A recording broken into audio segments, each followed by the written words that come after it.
I have always wanted to produce an event like a Lilith Fair with consciousness.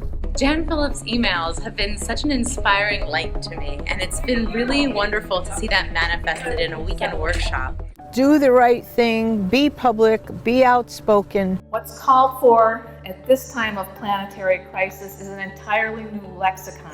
I think the difference between information and inspiration is the heart element. And you know what I need? I need brave and courageous children, because that's what actors are. When you tell people things, it stays up here, it remains information, but when you add music, when you add images, when you add sound and beauty, then it just drifts down into the heart. And this is where the power center is. I needed to take hold of the torch to use my life, this small, precious moment I have on this planet, to transform myself and this world with my voice. There's a river of birds in migration, a nation of women with wings. What's happening for everybody is that their heart is opening, and we're realizing how much we have missed in our lives of having this phenomenal connection with other women. So that's what I wanted to create, was a symposium where women could claim and be proud of their creativity. So how can we begin to heal our relationships and radically love our bodies?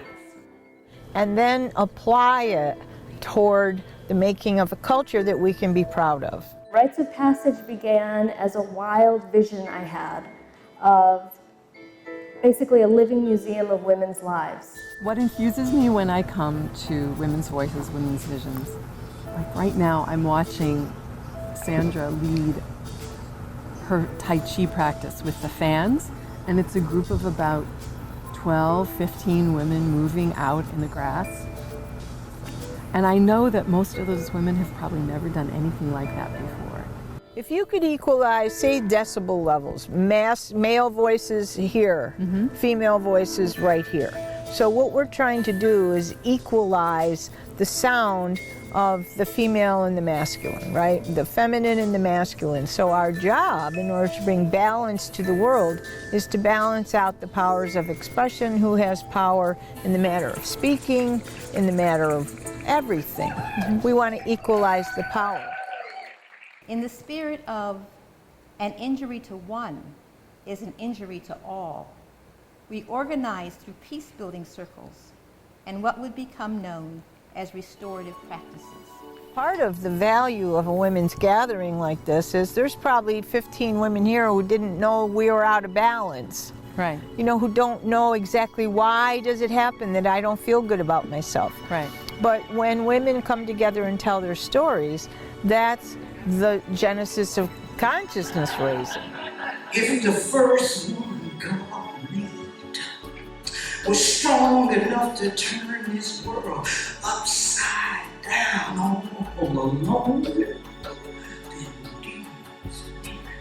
heaven would have been able to turn it back and get it right side up again. I also have a big commitment to have as many women of color in the front of the room as possible, because why the second wave of feminism dissipated was because nobody knew how to deal with or talk about race and class. Women of color felt disassociated from the white women's movement, and I feel I have personally so much to learn from women of color, and I think we all do. She keeps showing me new ways to be me, lessons I forgot.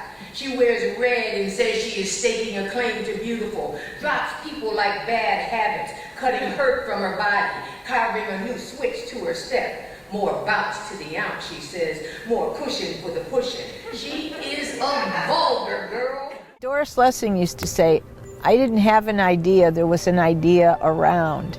And I think the idea for this has been around in all of our hopes and all of our, oh, I wish. You know, we do open our voices and we do have wisdom and we do have insight, but mostly we see all the love and our hearts are really longing for that. we all just wound together, and it was very beautiful. When was the last time you really felt listened to? I'm so taken with the love and affection that we're all surrounded with.